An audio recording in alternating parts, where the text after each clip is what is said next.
Un petit avant-propos sur cette formation. Alors pourquoi une formation sur le catalogue DB2? Ben, tout simplement parce qu'on fait de plus en plus de formations d'administration base de données, ça devient très important, SQL, DB2 sur la machine. On s'est rendu compte, souvent en discutant avec les clients, c'est qu'ils ne savaient pas matérialiser la base de données DB2. Donc, le catalogue, ils ne savaient pas le matérialiser, alors que souvent, bah, quand ils vont sur un Oracle, quand ils vont sur un SQL Server, tout de suite, on parle du catalogue, on sait ce que c'est. Et pourtant, bah, dans une base de données, par définition, il y a un catalogue, et que bah, si ce catalogue, il est cassé ou il n'est pas en bon état ou il a un truc, bah, déjà, ça sera une des premières contraintes de performance. C'est pour ça qu'on a été amené à faire cette présentation. Alors, normalement, ma souris devrait défiler, si ça laisse une minute. Alors, hop, donc ça, c'est moi, d'accord? Donc voilà, pas grand-chose à vous dire. Je ne sais pas si vous me connaissez. Vous pouvez me suivre sur LinkedIn si ça vous intéresse. Vous pouvez regarder ce qu'on fait sur nos blogs, si ça vous intéresse, soit sur Volubis, soit sur Gaia. Donc il y a pas mal de choses, d'informations. On essaye de publier de l'information à peu près toutes les semaines sur nos sites. Donc nos activités. Alors on a essentiellement 3 activités. Le centre de service qui est basé à Lyon. Donc en gros c'est une quinzaine de personnes.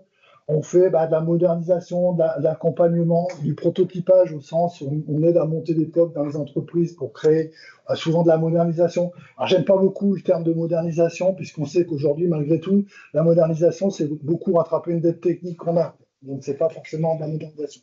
Mais l'idée c'est d'essayer derrière modernisation, ce que moi j'entends, c'est rattraper un peu la dette technique pour que les gens qui arrivent derrière, que les jeunes qui reprennent les applications que nous on a développées, puissent les maintenir et puissent les faire évoluer. On a une expertise technique, ben, si on intervient dans des sessions comme ça, ici on a 4 ou 5 sessions, on a 4-5 personnes qui interviennent, c'est qu'on a des expertises. On fait de la formation sur site à distance, des cours en ligne, on a une base de connaissances. Et petit dernier, on commence à faire des produits. D'accord? Vous avez peut-être entendu parler de celui-là. C'est un produit de prise en main à distance en 52-50, sans client extérieur, qui permet d'avoir accès à la QTAMP, qui permet d'avoir accès à la LDA et qui nous rend, au moins chez nos clients à nous, un très grand service pour aider à débugger, pour prendre en compte, pour la maintenance. Alors, le catalogue base de données, qu'est-ce que c'est? Le catalogue, vous allez trouver différentes définitions. Je ne vais peut-être pas vous donner la bonne, je ne vais peut-être pas vous donner la meilleure définition, mais en gros, le catalogue, c'est ce qui va référencer tous les éléments de votre base de données.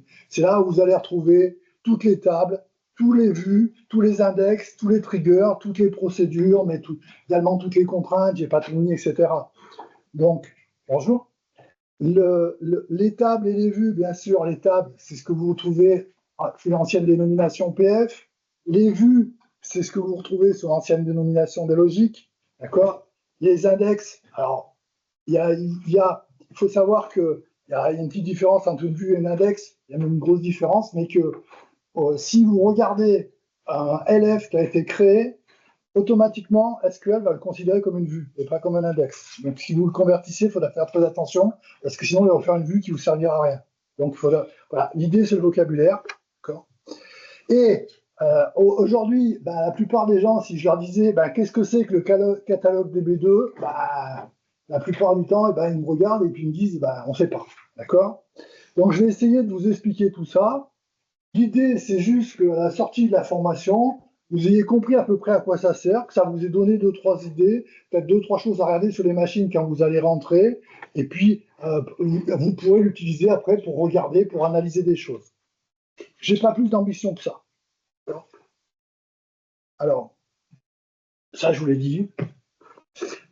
Alors, ce qui manque pour moi, c'est ce que je dis en bas, c'est que quand on va sur un autre environnement, qu'on va sur Oracle, qu'on va sur SQL Server, on arrive toujours sur une vue où on a une vue catalogue. Chez nous, il n'y a pas cet équivalent, il n'y a pas cette vue catalogue, on ne sait pas trop comment le matérialiser. C'est un peu la difficulté de savoir ce qu'il y a derrière. Parce que sous Oracle, vous le voyez ici, d'accord, il y a la notion de catalogue. Sur SQL Server, vous avez la notion de catalogue. Nous, on n'a pas cette vue-là. On n'a pas cette matérialisation-là. Alors, une des principales raisons qui est invoquée ou qui fait que il n'y a pas ça, c'est qu'en gros, il faut toujours se remettre dans le contexte de l'IBMI. Le contexte de l'IBMI, en fait, la base de données relationnelle ou pseudo-relationnelle dont on a parlé à l'époque, elle est arrivée avant SQL. C'est-à-dire qu'en gros, IBM a été confronté à un enjeu, c'était d'arriver à faire cohabiter une base de données existante qui avait été créée par des PF et des LF sur un environnement 38, sur une machine qui arrivait, qui était un AS400, et le tout en sachant que derrière, tout allait être créé par SQL. Donc, il fallait assurer cette compatibilité. Donc, ils ont fait des choix, d'accord? Et ils ont fait des choix de créer des objets qui vont être compatibles, notamment les PF et les LF. Alors, on voit très bien que dans SQL, vu d'aspect extérieur, on ne voit pas trop la différence entre un PF et une table. Pour lui, c'est un fichier, d'accord? Le LF, il y a plus débat parce que le LF, souvent, on le considère comme un index, mais SQL va le considérer comme une vue. D'accord? Si vous retenez qu'une seule chose de ce que je vais vous dire toute la journée, c'est ça. D'accord? Si vous avez compris ça, vous pouvez partir. Vous n'avez plus besoin de moi. Je vais vous expliquer un petit peu quelles sont les tables qui sont concernées, quelles sont les vues qui sont montées pour que vous puissiez les visualiser, quels sont les travaux qui vont gérer ce catalogue, comment il tourne, et également le journal qui va vous permettre de voir tout ce qui se passe sur votre catalogue, de tracer toutes les informations qui se passent sur votre catalogue. D'accord? Donc, en gros, ce qu'on va voir dans notre présentation, c'est ça. Si vous avez à peu près conscience de ça, vous savez ce qu'est le catalogue chez nous. Donc, la première chose, c'est le catalogue, alors on dit c'est des tables qui s'appellent QADB qui sont dans Q6, mais en fait, c'est faux. C'est même des PF encore. Et même le catalogue base de données aujourd'hui, c'est des vrais PF, c'est pas des tables.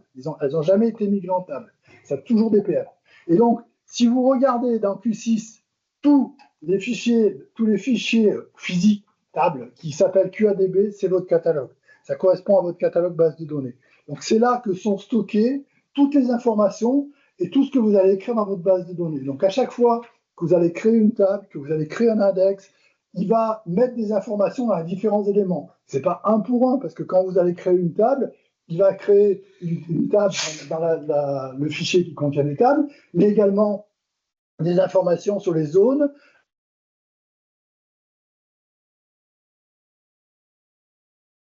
que vous mettez dans votre base de données. D'accord?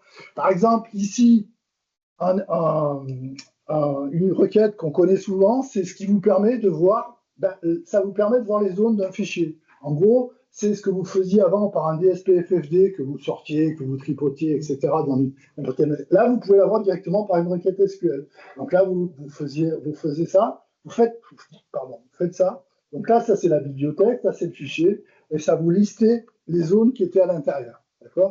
Ça vous listait les zones qui étaient dans le fichier, exactement comme vous le faisiez avec un DSP-FFD. Ça vous permettra de faire ça vous permet de faire des différents contrôles. Alors, tous ces fichiers, ils sont ici. Alors, en règle générale, on voit assez bien par les noms qu'ils ont, ce qu'ils font. Hein, on voit que ça, c'est des packages. On voit rapidement que ça c'est des contraintes. Les dépendances. Les dépendances, par exemple, c'est lui qui peut être intéressant pour chercher tous les logiques dépendants qui ne sont pas dans la même bibliothèque, par exemple. D'accord ? Donc souvent, on a une requête qui existe sur le système, qui va regarder tous les logiques qui ne sont pas dans la même bibliothèque, parce que pour restaurer, pour les outils de réplication, etc., ce n'est pas forcément des choses qu'on aime beaucoup, que les outils, en règle générale, aiment beaucoup. Donc, le catalogue base de données, c'est l'ensemble de ces tables. Par contre, ce catalogue, il faut savoir qu'il n'est pas autorisé. C'est-à-dire qu'il ne faut pas bâtir des outils dessus en disant je vais aller prendre des informations dans ces différentes tables. Parce que ces tables, par défaut, elles sont planquées. D'accord? Alors ça veut dire que vous n'allez pas les toucher, vous n'allez pas les avoir. Donc, Q6 a tous les droits et normalement, vous n'aurez pas les droits. Et un utilisateur dans votre application qui n'est pas au OBJ recevra ce message quand il va tenter de se connecter, récupérer ces informations. Alors vous allez me dire, s'il y a des tables et qu'on ne peut pas les utiliser, c'est pas tellement intéressant. C'est faux. Il y a un deuxième niveau. Alors, ça, c'est ma sauce. Ça, je vous le vends pas. Ce schéma, il a deux valeurs. Il permet de matérialiser le centre de santé. Je sais pas si comment tout le monde connaît le centre de santé. Le centre de santé, c'est un outil qui est fourni par IBM qui permet en gros de se dire, au lieu d'attendre qu'il y ait un plantage parce que j'ai débordé les capacités de ma machine, je vais mettre une alerte en disant par exemple à 80% il y a ça, et ça va remonter une information. C'est ça l'idée qui est derrière le centre de santé. Et l'idée du centre de santé derrière, c'est qu'il a une interface graphique que vous retrouvez dans la vue schéma de ACS qui va vous permettre d'avoir des informations. Et là, ici, j'ai pris les fichiers qui sont de Q6 et qui sont dans QADB. Et l'intérêt, c'est que ça permet de voir tous les fichiers, d'accord, avec les volumes qu'il y a à l'intérieur. Donc, ça vous permet, en gros, de savoir à peu près combien vous avez d'enregistrements qui sont dans votre catalogue. L'idée, encore une fois, là, c'est pas tellement de vous montrer ça, c'est deux choses. Ça permet de matérialiser le catalogue si vous voulez le montrer à quelqu'un un jour, d'accord. Sinon, j'ai pas vraiment d'autre manière de le matérialiser sous forme de schéma. Et ça vous permet de passer sur le centre de santé, de se dire, parce que là, ce que j'ai fait ici, ça peut être intéressant sur une application en prod chez un client pour aller voir les fichiers qui ont le plus d'enregistrements supprimés, le plus d'enregistrements effacés, etc. Vous l'avez tout de suite dans une vue graphique, ça peut être intéressant et ça vous permet d'avoir une vue syntaxique. D'accord? Donc moi, le catalogue base de données, je le matérialise comme ça en utilisant le centre de santé. C'est pas une obligation, ça c'est ma sauce. Ça me permet d'avoir une vue pour présenter le centre de santé, le catalogue que je n'aurais pas.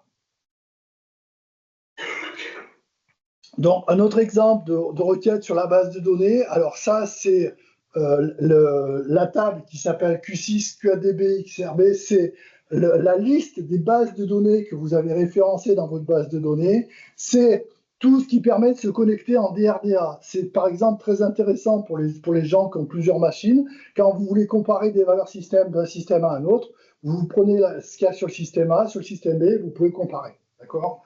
Et donc,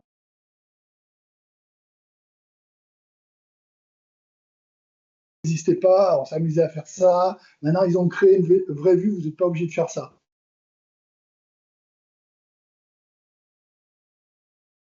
Et derrière, on encryptait une information qui nous était donnée pour savoir quels moyens d'authentification on acceptait pour se connecter sur cette base de données. D'accord? En sachant qu'on pouvait dire que c'était exclude ou on pouvait accepter un niveau minimum pour se connecter. Donc là, je référence, grâce à cette table, la liste des bases de données. Donc c'était une table de Q6 que je regardais à l'intérieur. Donc c'était un deuxième exemple sur une base de Q6. Maintenant, je vous dis, ils ont remplacé. Donc la tendance, elle est de plus en plus de remplacer par des vues. Donc les vues, pourquoi ils ont fait ça? Parce que pour la première raison que je vous ai dit tout à l'heure, ils n'ont pas voulu donner le droit sur tout le catalogue.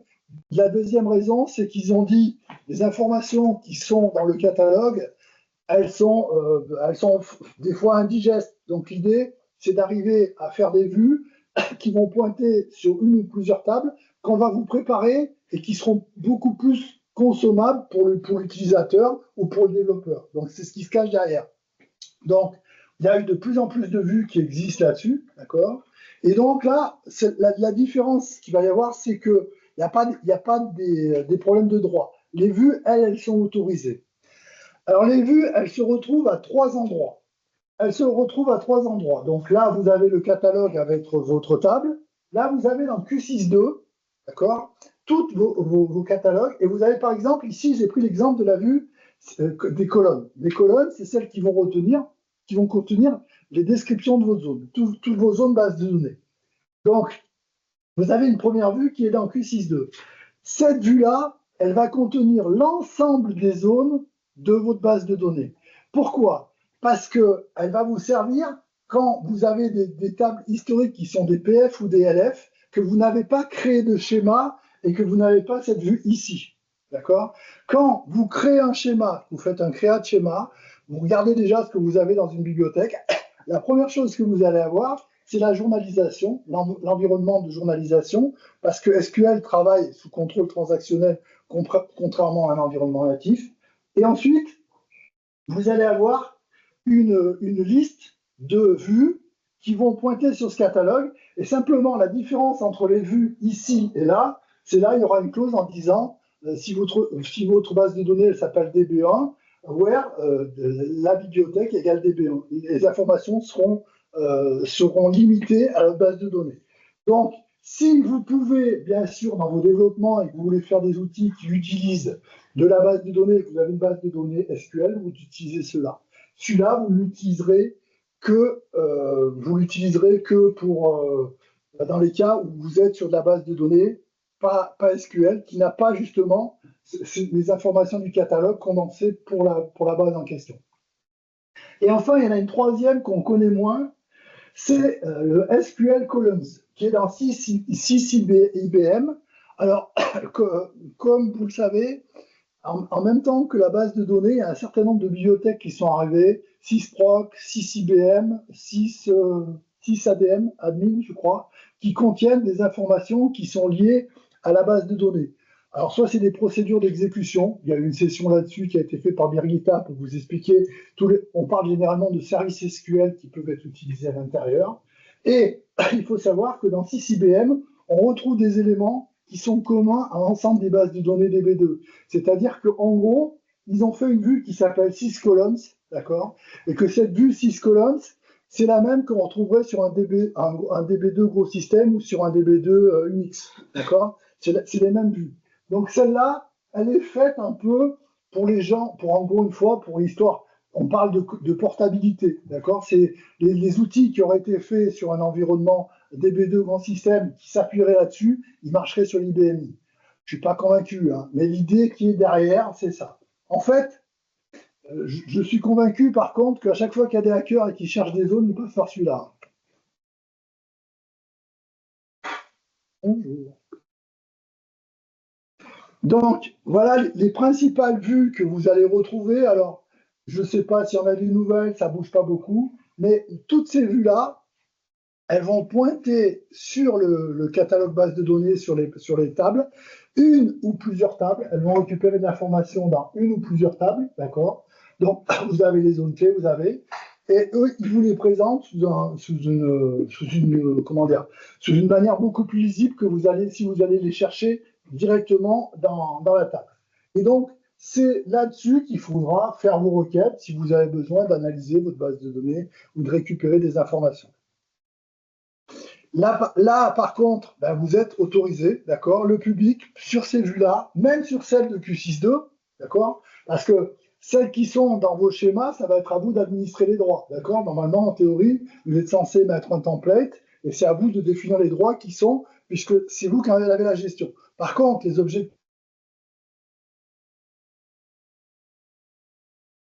système qui tournent, d'accord, là, vous le mettez au niveau du système. Donc, vous n'allez pas le faire. Et il faut savoir que par défaut, les vues SQL sont en use. Donc, n'importe quel utilisateur peut faire un accès sur les vues SQL du catalogue. Donc, accès en vue, c'est les voir. De toute façon, il ne peut pas faire de mise à jour. Il ne peut pas faire de mise à jour déjà sur les tables, parce que les tables, c'est le système qui les met à jour. On va voir qu'on ne peut pas les mettre. Mais là, il a accès pour voir l'information. D'accord. Donc là, vous ferez un select sur les vues qui sont dans Q62. Donc voilà ce que je vous disais. Si vous créez un schéma, automatiquement, il duplique toutes les vues. Simplement, il rajoute une condition en disant c'est celles qui sont limitées à la base. Un exemple. Donc là, ça, c'est sur une vue système qui pointerait sur un catalogue base de données avec un schéma. Donc, vous récupérez les informations, nom de la bibliothèque, le fichier, le data, type, langue, etc., etc. From 6 colonnes, d'accord. Donc, ça veut dire que si vous qualifiez pas ici, ça veut dire que soit vous êtes en convention de nommage système et que vous aurez donc Q62 en ligne, soit que vous êtes en convention de nommage SQL et que vous avez fait un set schéma avant. Sinon, vous êtes obligé de qualifier.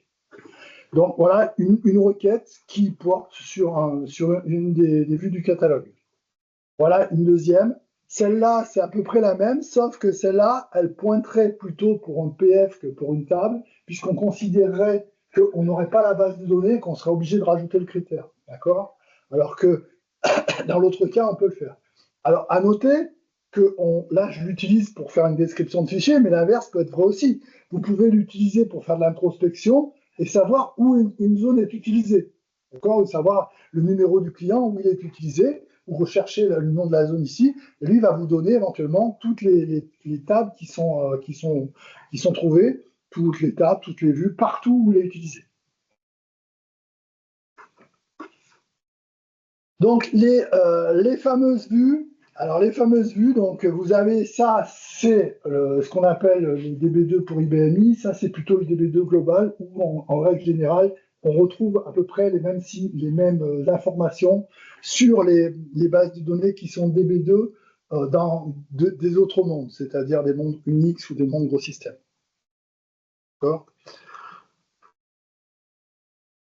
Alors, attention, l'utilisation de ces vues-là, il y a une première chose qu'il faut vraiment faire attention, c'est qu'elles sont bavardes.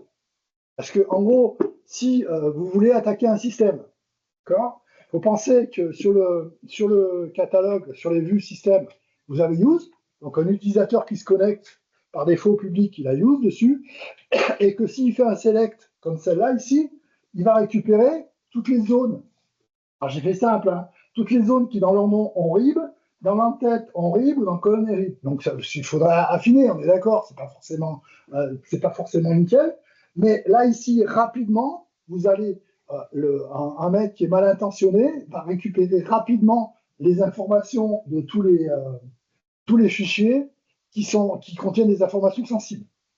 Ils peuvent récupérer. Attention aux alias et aux fichiers de travail dans les bibliothèques personnelles.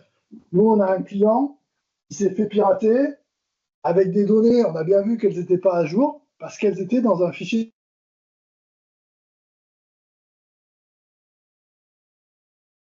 Je présume que les gens, ils ont dû faire quelque chose comme ça, ils ont récupéré les informations et ils ont eu accès aux données. Alors, ils n'ont pas vraiment eu accès aux données en prod, puisqu'on a vu que justement les RIB qui étaient derrière, ils dataient d'un certain temps. Et on pense que c'est ça. Alors encore, on n'en est pas sûr, mais l'idée, c'est de dire ça. Donc le catalogue, encore une fois, vous ne pourrez pas l'interdire, d'accord? C'est pas ce que je vais vous dire, mais il faut penser comme un hacker, c'est comme information, IBAN, RIB, etc., etc. Il faut regarder les tables que vous avez derrière, et après, il faut regarder qui a droit et si c'est normal qu'ils y aient droit ou pas. D'accord? C'est vraiment cette idée-là. Parce que le catalogue, il vous ouvre une vue 360 sur toutes les données que vous avez. D'accord? Vous allez récupérer toutes les informations qui sont à l'intérieur. Alors, voilà, un rappel pour les droits. D'accord, je le fais à chaque fois. Celui-là, c'est un petit rappel qui vaut ce qu'il vaut, mais c'est le principe des droits sur l'IBMI, c'est celui-là. En gros, on a trois niveaux. Le premier niveau, c'est le niveau du profil. Donc, si un utilisateur il est HoloBJ, on va arrêter la recherche au premier niveau. Terminé, l'utilisateur il a HoloBJ sur tous les objets. Si par hasard l'utilisateur il n'est pas HoloBJ, on va voir si l'utilisateur est mentionné sur le profil. Si par hasard il n'y a pas les trois éléments, on va voir s'il y a une liste et il est inscrit. Lycée de Versailles pour aller voir le groupe. Et si par hasard on ne trouve pas d'éléments qui correspondent dans les deux premières étapes, on dit que l'objet tombe dans le domaine du public. Et à ce moment-là, on va faire référence au public. D'accord? Donc l'idée, si vous mettez en place des droits au niveau de vos objets, ça sera ici d'agir au niveau du 5 ou du 6. D'accord? L'idée, ça sera de dire j'ai des groupes d'utilisateurs qui sont la comptabilité, d'accord? Je crée un groupe compta et je vais mettre en place un template de sécurité pour tous les objets de ma compta au niveau de la base de données et au niveau des objets programmes. Généralement, on a deux listes d'autorisation différentes ou deux droits différents parce que sur un programme, la différence, c'est que le use suffit pour l'exécuter. Par contre, si on a le change, on a le droit de le débugger. Et le debug peut tout changer sur des informations sensibles. Donc souvent, on fera deux listes d'autorisation. Alors, liste d'autorisation ou pas liste d'autorisation, là, on va tomber sur un débat de Kevin et Robert. D'accord? C'est, en gros, les gens historiques qui faisaient de la sécurité mettaient en place des listes d'autorisation. D'accord? C'est très bien, si on peut le faire, c'est très bien. Ça permet de s'organiser. Par contre, c'est un inconvénient, c'est que c'est très difficilement manipulable par SQL. SQL, c'est une notion qu'il ne connaît pas. Donc, quand vous accédez par un select sur des objets, il va contrôler la liste d'autorisation, il va faire les trucs, mais par exemple, si vous prenez une table sur laquelle il y a une liste d'autorisation, que vous régénérez l'objet à partir du truc, il ne connaît pas cette notion, il va vous faire des droits qui sont tout bâtards. Donc, si vous voulez tout gérer par script SQL, c'est un peu embêtant. Donc, là, il y a un choix à faire. À mon avis, le niveau 5, il ne faut pas transiger, c'est le niveau minimum qu'il faut avoir. Et le niveau 6, ça se débat. Ça va dépendre de culturellement où vous en êtes dans l'entreprise. Si vous avez tout migré en SQL et que vous n'avez que des jeunes de 22 ans qui administrent votre base de données, bah, le niveau 5 suffira. Si vous avez des Robert comme moi, on préférera avoir une liste d'autorisation, ça sera plus facile pour administrer pour nous. D'accord? Donc, c'est ce qu'il faut faire. Et donc, bah, pour résumer, le catalogue base de données, donc les vues, elles sont à ce niveau-là. De toute façon, vous y avez ce droit-là. D'accord? Et comme c'est des objets système, on ne mettra pas de droit devant. Donc les droits, il va falloir aller les mettre sur les objets que vous avez trouvés en disant, voilà, où est l'information que moi je veux planquer. Alors, il faudra mettre les droits derrière. On a constaté plusieurs fois que, en fait, les gens, ils utilisaient les vues de 6IBM.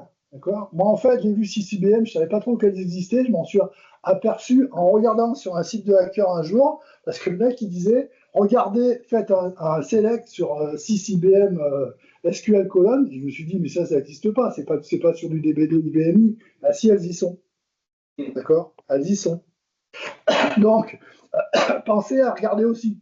D'accord? C'est l'idée qui est derrière. Alors ensuite, il existe d'autres vues qui sont à la limite du catalogue et pas du catalogue. Il y a débat, il y a des gens qui vont me dire que c'est pas le catalogue, que c'est le catalogue, etc. Sachez qu'elles existent.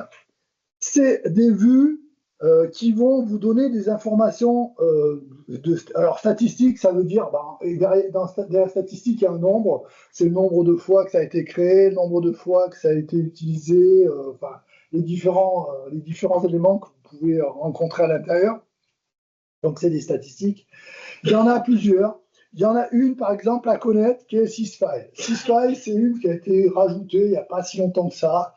On voit bien qu'elle évolue à chaque version, il y a des nouvelles informations à l'intérieur, et elle peut vous permettre d'avoir beaucoup d'informations sur un fichier pour tracer. Par exemple, pour savoir les fichiers qui ont des triggers, vous mettez ça, vous saurez tous les fichiers qui ont un trigger dessus. Mais c'est vrai pour les contraintes, c'est vrai pour les zones qui ont du RCAG, c'est vrai pour tous les éléments que vous allez pouvoir retrouver.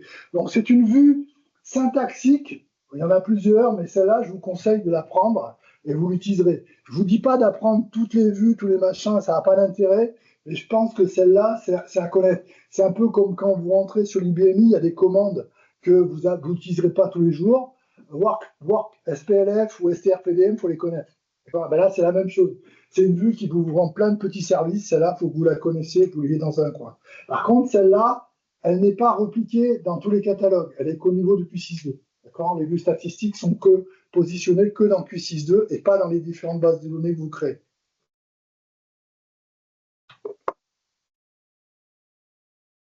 Donc, voilà, une requête aussi qu'on utilise. Cette requête, alors on l'utilise maintenant, il y a un vrai service, on va voir à la fin, mais avant, on avait une requête de ce type-là. En gros, ça nous permet de voir un petit peu le nombre d'enregistrements. Donc là, ici, qu'est-ce que j'ai fait? J'ai regardé les tables qui sont dans Q6 et qui commencent par QADB. D'accord? Et du coup, moi, j'ai regardé dans mon systablestat, qui est justement une vue, et j'ai regardé à l'intérieur mes informations à l'intérieur. Parce qu'il faut savoir que même vos informations de votre catalogue, elles sont inscrites dedans.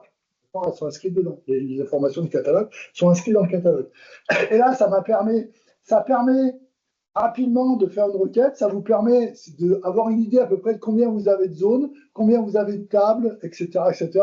Alors après, bien sûr, vous pouvez affiner si vous êtes plus malin que moi en disant les bibliothèques qui ne commencent pas par un Q, etc., etc., pour éviter les bibliothèques IBM, voire vous pouvez limiter à une bibliothèque si vous voulez, ou vous pouvez faire pas mal de petites choses. L'intérêt derrière, c'est vous allez vous récupérer un peu un taux sur une image instantanée chiffrée de votre base de données. C'est les mêmes informations que je vous ai matérialisées tout à l'heure dans le centre de santé. Vous pouvez avoir les mêmes informations. Là, c'est juste l'idée derrière ça, c'est par exemple de le faire tourner tous les mois, de le stocker quelque part et d'avoir une évolution sur 3 ou 4 ans. L'idée, c'est encore une fois essayer de voir s'il n'y a pas de dérive. Si vos tables, ben, à un moment donné, vous en avez, je dis n'importe quoi, 110, et que du jour au lendemain, vous passez à 250, qu'il n'y a pas de raison pour ça, ça va vous permettre d'avoir des alertes. Donc ça peut être intéressant de stocker ces informations. Souvent, on dit que quand on a 30% d'enregistrement supprimé, il faut jeter un œil. Parce que des fois, bah, ça veut dire que le fichier n'arrive pas à écrire ou ça peut être synonyme d'un problème. Pas toujours. Si vous avez des machines qui servent beaucoup de transfert, où vous récupérez des informations EDI, que vous les moulinez et que vous les passez dans le truc, c'est pas inquiétant. Parce qu'en fait, il va passer son temps à supprimer des informations, à supprimer des tables, à les recréer. C'est pas gênant. Par contre, si vous avez des bases de données PPR qui tournent, machin, si vous commencez à avoir plus de 30% d'enregistrements supprimés, ça vaut le coup de jeter un œil. Ça veut dire que c'est un peu le même phénomène que quand vous, sur vos bases de données traditionnelles, quand vous commencez à avoir beaucoup d'enregistrements supprimés, il y a forcément un moment où ça va pénaliser les index que vous avez dessus. Parce que vos index, c'est des arbres, ça va être des vraies gruyères, ça va pas vraiment être, ça va pas vraiment arranger le système. D'accord? Donc voilà, ça, si vous voulez, c'est une requête que vous pouvez positionner. Vous la faites tourner tous les mois, vous la mettez dans un fichier base de données, et vous sortez une requête sur l'année, ça vous permettra de voir l'évolution de votre catalogue. C'est pas grand-chose, et ça permet de savoir, d'avoir un petit peu un suivi.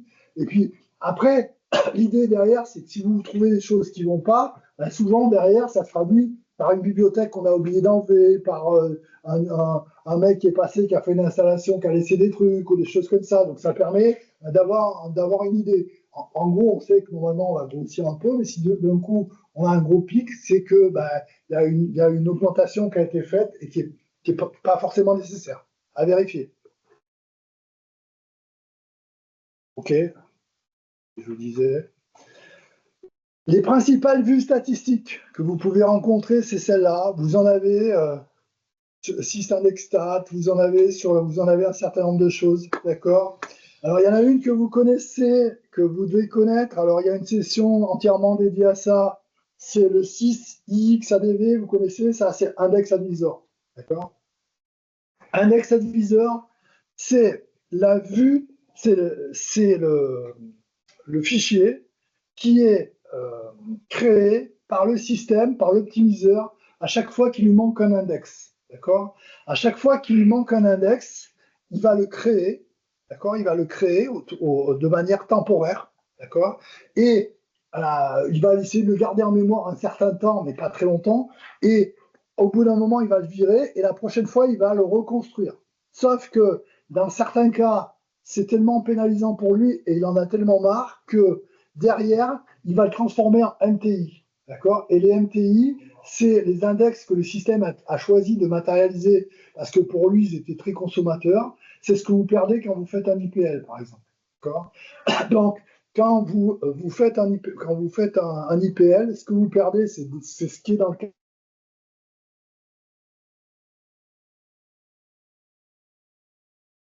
Et vous avez Index Advisor. Donc, Index Advisor, c'est l'outil qui vous permet d'analyser les index qui ont été suggérés par l'optimiseur. Et dans ces outils maintenant, justement dans SysAdmin, vous avez des outils pour entièrement automatiser la création des index et la suppression si vous le voulez. D'accord? Vous avez des outils, des procédures, des fonctions qui vous permettent d'analyser, de suivre et entièrement de créer les index si vous le voulez. D'accord? En sachant que avant on disait c'est coûteux de faire des index, etc. Aujourd'hui c'est pas vrai, c'est pas coûteux de faire des index. La sous-indexation est beaucoup plus pénalisante que la surindexation. Et j'ai jamais vu une machine surindexée chez aucun client. Donc, quand on arrive, il manque toujours des index. Et il faut savoir que en 80, je ne sais plus combien on a fait l'intervention avec Nathanaël sur les 2-3 ans, je crois que plus des 2 tiers, on a rajouté des index pour régler les problèmes de performance. Donc c'est vraiment la partie la plus importante. OK? Les travaux. Ben, le catalogue base de données, comment il est mis à jour? Ben, tout simplement, il y a deux travaux qui vont tourner en permanence, qui vont servir à alimenter ces tables. Et c'est eux qui le font, vous ne pouvez rien.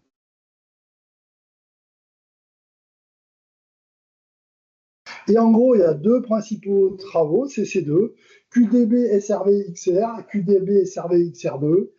Il y en a un qui va mettre à jour toutes les tables du catalogue, sauf les listes des zones, et l'autre c'est l'inverse. D'accord. Donc ces deux travaux, ils sont chargés de la mise à jour de la base de données. C'est eux qui vont alimenter en permanence votre catalogue et qui vont le mettre à jour. Alors, la première chose à surveiller, c'est qu'il soit présent. D'accord. Moi, j'ai pas vu le cas où il paraît que c'est arrivé qu'une fois il y en manquait un, mais moi j'ai jamais vu, d'accord. Donc j'ai toujours vu que ces travaux étaient présents. Bien sûr, de leur bonne santé va dépendre la performance de votre base de données. S'ils commencent à déconner, ça va être moyen. Alors, comment on sait s'ils déconnent ou pas? Ben, il y a deux manières de le voir. C'est si chaque fois que vous faites un workout job par F16 ou que vous allez voir des performances, c'est eux qui consomment le plus, c'est pas normal. D'accord. Qui passe en pic d'usage en premier, c'est pas grave, mais s'ils couchent en pic d'usage, c'est pas normal. C'est pas eux qui doivent consommer de la CPU. Ils sont pas là pour ça, ils sont là pour travailler quand il y a des informations à créer. Souvent, il n'y en a pas, donc ils ne devraient pas travailler. Ensuite, la deuxième chose auquel il faut faire attention, c'est si vous commencez à avoir des messages un peu colorés. J'ai pas pu écrire dans QADB, IFLD. J'ai eu un problème pour accéder à QADB, IFLD. Où ça se trouve? Q6OPR, QHSTlog. Moi, ça m'est arrivé chez un client d'avoir un fichier qui était endommagé. D'accord. Et là, ben, la base de données marche moins bien. Parce que le problème, c'est que derrière, il faut savoir que le catalogue, c'est quand même un peu comme le socle d'une maison. Si c'est pas bien stable derrière, ça va pas bien marcher. Et ça se traduisait par des phénomènes qui étaient très bizarres. C'était des performances qui étaient très bonnes et d'un coup, on ne sait pas pourquoi, ça partait. Il y avait des performances qui étaient complètement dégradées sans raison. On ne savait pas trop pourquoi. Et donc, on s'est aperçu. Alors moi, j'ai eu deux cas d'usage, deux cas de problème sur le catalogue. Un fichier endommagé, je ne sais plus lequel c'était, mais il était endommagé, donc il a fallu le refaire. Et une autre fois, c'était à l'époque des VCTR2, où il y avait eu des réécritures. On avait été obligé d'appliquer des PTF parce qu'on avait des problèmes, qu'on avait des correctifs. Donc c'était les deux cas que moi j'ai référencés. Ça ne veut pas dire qu'il y en a beaucoup, mais par contre, quand il y en a un, il est impactant. C'est-à-dire que quand vous avez un catalogue qui part en travers sur votre système, vous pouvez être sûr que derrière, les performances ne sont pas bonnes. Ça, c'est sûr. Donc, c'est pas la peine de regarder tout le temps, mais en supervisant un peu les messages qui sont dans QSOPR, en jetant un œil, ou même il y a deux, trois messages qu'on peut, on peut regarder, qui sont documentés sur Internet, vous les attrapez, vous verrez vite quand il y a quelque chose qui ne va pas. Donc l'idée, c'est que ces deux travaux, ils doivent être présents et ils ne doivent pas être là pour consommer de la ressource. Encore, il faut être sûr que... Question sur certaines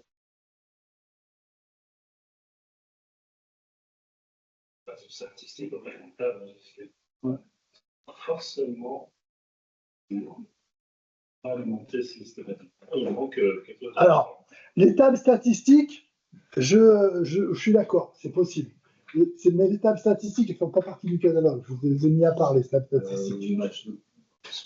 Oui, mais c'est pas vraiment celle du catalogue. Les tables statistiques, elles sont là pour vous donner des éléments chiffrés. Oui, et des fois, elles sont pas toujours à jour. Ça va dépendre justement, elles sont mises à jour par les travaux et des fois, elles sont un peu à la bourre. C'est possible. Mais c'est pas le catalogue. Le catalogue, pour moi, c'est vraiment les fichiers, les premiers fichiers que je vous ai montrés. Et tous ceux, en gros, qui sont identiques quand tu crées un schéma. Ceux-là, ils sont importants. Il n'y a pas transigé. Ceux-là, c'est des tables derrière, il faut vraiment qu'elles soient à jour. Les statistiques, les vues statistiques, oui, ça arrive qu'elles ne soient pas à jour, qu'il y ait des problèmes un peu de... Non, je ne sais pas. Je ne sais pas répondre. Non, je ne sais pas. Mais pour moi, c'est pas vraiment ça vraiment le catalogue. Nous, vraiment, les deux cas que moi je te raconte, c'était un fichier qui était endommagé du catalogue et on avait des performances parce qu'il n'arrivait pas à écrire dans une table et que je ne sais plus ce qui avait été, c'était un problème de correctif. On avait été obligé d'appliquer un groupe sur les B2. Je vous l'ai mis ici. Il existe également d'autres travaux. Donc, c'est possible que ce soit ceux-là qui mettent à jour les statistiques. Je ne les connais pas tous. Je ne suis pas rentré en détail dedans. Par exemple, c'est ici que vous avez celui qui reconstruit les index. Donc, ça peut être intéressant également de regarder, lui, pour voir s'il reconstruit les index. Et là, généralement, il y en a un par processeur. Si vous avez une machine multiprocesseur, vous aurez plusieurs travaux qui vont les reconstruire.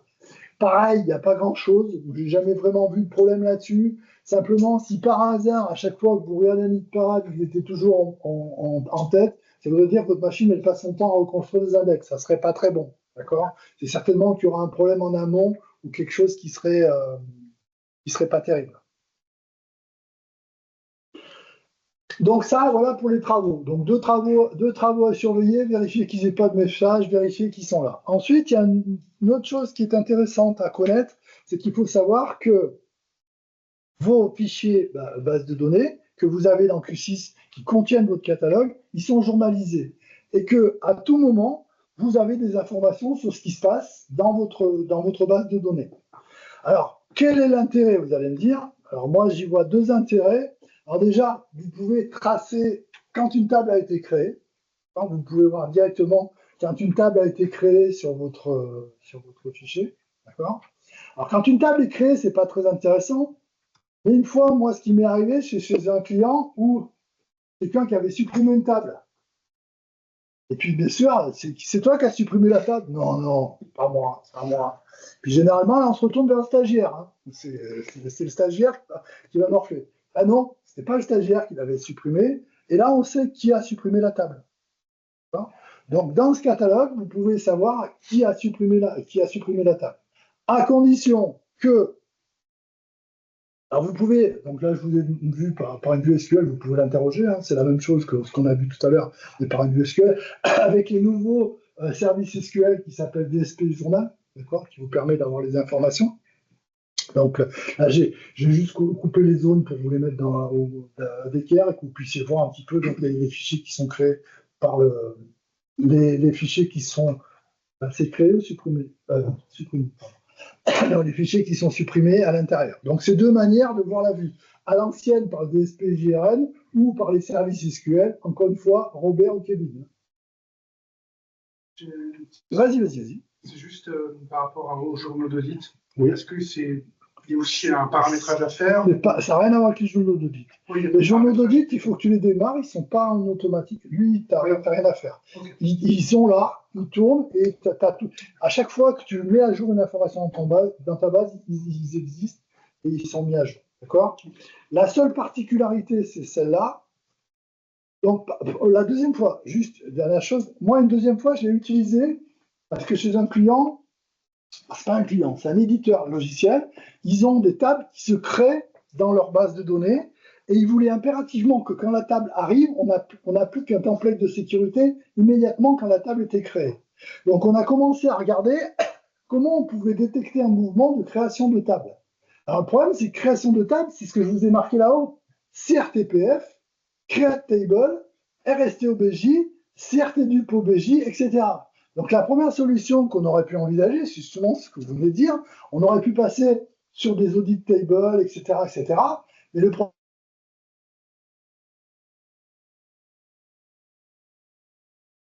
c'est utilisé pour autre chose, pour des outils de replication, on allait venir mettre la panique dessus, etc. Et on s'est rendu compte qu'en fait, dans le catalogue, quelle que soit la manière dont est créée ta table, elle est inscrite dedans. Alors que il y a d'autres solutions pour attraper, tu peux essayer de attraper par les programmes d'exit. Par les programmes d'exit, tu pourras attraper, par exemple, les CRTPF, les CRTDUP-OBJ, les RSTDUP-OBJ. Par contre, tu n'attraperas pas les événements SQL. À l'inverse, par SQL, tu peux intercepter, mais tu n'intercepteras pas tous les événements. Donc, la seule méthode qu'on avait trouvée simple, sans mettre en place de l'audit sur tous les objets, c'est un programme d'exit sur le fameux journal, d'accord? Et on allait attraper toutes les créations de tables. On lui attrapait toutes les créations de tables. Et automatiquement, quand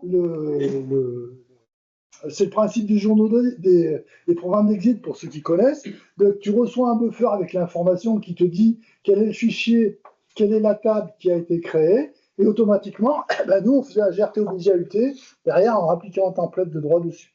C'est comme ça qu'on l'avait résolu. Donc, c'est juste pour vous donner une idée de ce que vous pouvez en faire de ce catalogue. Puisque lui, il reçoit en instantané toutes les créations et toutes les suppressions. Donc, les créations, ça, et les suppressions, ben, des fois, ça peut avoir un intérêt de savoir qui a fait quoi, quand il y a une table qui disparaît. La petite subtilité, quand même, il faut faire attention, c'est que il faut que vous soyez très réactif, parce que en gros, le journal, il est détaché systématiquement, c'est-à-dire que sur le récepteur, pardon, il est détaché systématiquement. C'est-à-dire qu'à un instant donné, vous n'aurez toujours qu'un récepteur, d'accord? Quand il en a fini un, il en remplace un. Donc à un moment donné, il n'y a pratiquement pas d'information. Donc si par hasard, ça avait de l'intérêt parce que vous avez des bases de données, que vous avez des problèmes, que vous suspectez des choses, il faut que vous reveniez sur la journalisation en plaçant cette commande. En plaçant cette commande, vous remettez la journalisation dans un schéma normal où c'est vous qui allez avoir à gérer les récepteurs. C'est-à-dire que quand il a fini le premier récepteur, il en attache un deuxième, un troisième, etc. etc. Par contre, vous l'avez compris, la corollaire, c'est à quel moment vous effacez le récepteur. Il y a un moment où vous devez décider de supprimer le récepteur. Donc, la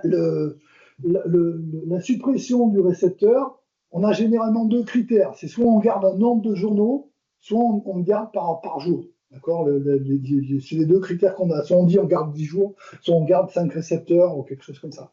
C'est ça l'idée qui est derrière.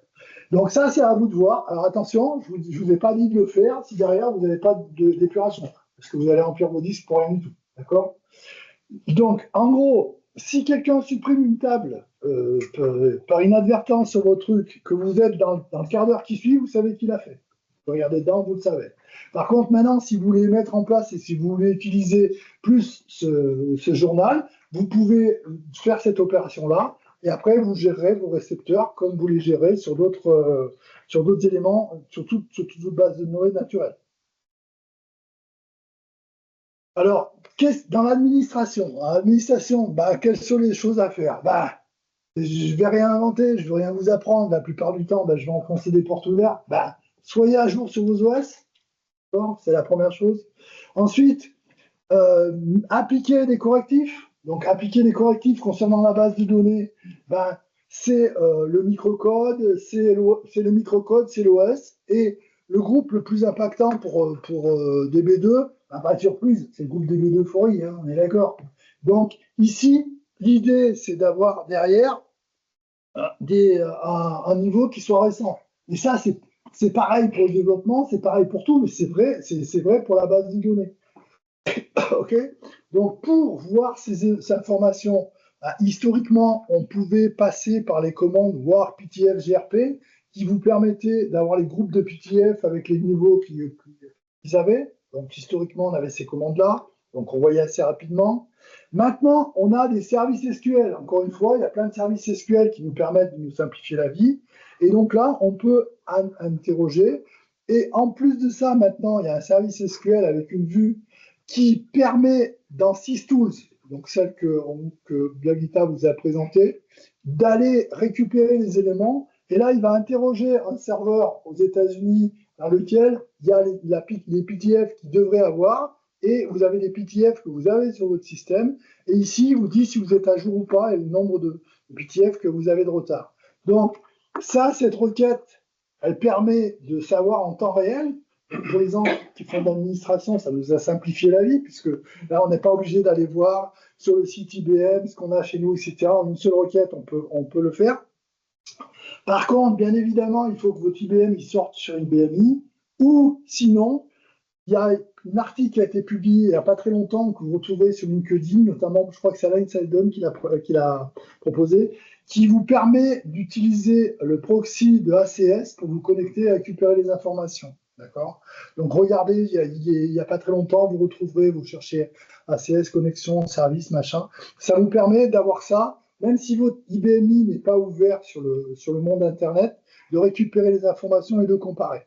Donc l'idée, on dit 6 mois ou pas plus de 2 de retard. C'est ce qu'on dit, machin. Encore une fois, c'est pas gravé dans le marbre. Si vous en avez 3 et que vous savez que vous changez de machine dans 15 jours, c'est pas mortel. Mais l'idée, c'est de pas en avoir 15 et pas se dire pourquoi. D'accord? Il faut pas se dire, ça marche, ne touche rien. Ça, c'est pas le bon réflexe.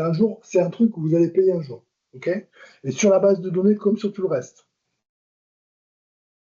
Ensuite, ben, qu'est-ce qu'on peut faire sur le catalogue pour interagir, puisque je vous ai dit, c'est des fichiers, mais vous n'avez pas le droit de les mettre à jour. Bah, c'est un peu compliqué d'intervenir dessus. Alors, il y a deux commandes qu'il faut connaître. Il y a le RCL DBXREF. Alors, le RCL DBXREF, c'est une commande qui permet de faire un reclaim sur le DBXREF. On peut l'exécuter en deux modes. Check, regarde s'il y a quelque chose qui ne va pas. Ou fixe, tu corriges. La particularité, c'est qu'il est light, il ne nécessite pas d'environnement restreint. Donc, il faut être SQL, faut soit être CKDM, soit être en fonction usage SQL admin, d'accord? Et vous avez le droit d'exécuter. Il va vous dire si, par un check, s'il y a des choses qui ne vont pas, par un fixe, il va tenter de les corriger. Alors, il est light, mais la plupart du temps, il ne suffit pas. Donc ça bouffe pas de pain de le tenter. Hein. Si vous avez un problème, vous pouvez le tenter. Ça casse pas trois pattes à un canard, ça va rien faire de particulier. Tentez-le, d'accord. Vous avez un problème sur le catalogue, sur un fichier machin, sur un fichier qui semble endommagé ou un truc, vous le passez. Mais malheureusement, d'expérience, dans 90% des cas, ça suffira pas pour résoudre le problème. Ce qu'il vous faudra faire, c'est qu'il faudra faire du plus lourd. Il faudra faire ce qu'on appelle un reclaim storage. Alors, le reclaim storage, c'est la commande que connaissent beaucoup de gens parce qu'avant, on en faisait beaucoup. Ça permet un peu de réorganiser les disques, de supprimer les informations. Ça permet de supprimer un peu ce qui est endommagé. Il y a une bibliothèque qui doit s'appeler QRCL dans lequel il met les objets endommagés, on regarde après, etc. Donc ça permet de regarder. Souvent, c'est une opération qu'on fait avant de migrer d'une version vers une autre. D'accord ? On fait un reclaim storage pour vérifier s'il y a des choses qui sont en anomalie derrière. Puis après, on traite les cas qu'il a trouvés pour essayer de comprendre ce qui se passe. Dans ces options de reclaim storage, il y en a une qui s'appelle DBXREF, qui est beaucoup plus violente que la première, qui nécessite un environnement restreint et qui corrigera votre catalogue s'il y avait un souci dessus. Donc, c'est ce que moi, j'ai été amené à faire deux fois. Vous êtes obligé de faire ça. Alors, la règle, moi, ce que je vous dis, si vous avez un peu de temps machine à machin, bah, ça ne coûte rien d'en passer un par an. Alors, à ce moment-là, vous ne le faites pas que pour le DBXREF, vous le faites global pour tous les éléments. Comme ça, il contrôlera s'il y a des fichiers qui sont endommagés en dehors du catalogue et il vous les dira. S'il y a des objets qu'il vous faudra récupérer, il vous montrera tous les problèmes. Il vous créera tout ça dans un package, une bibliothèque qui s'appelle QRCL. Vous irez voir ce qu'il y a dedans. Et puis, s'il n'y a rien, ben, vous serez content. Et s'il y a quelque chose, il faudra regarder ce qui se passe quand même.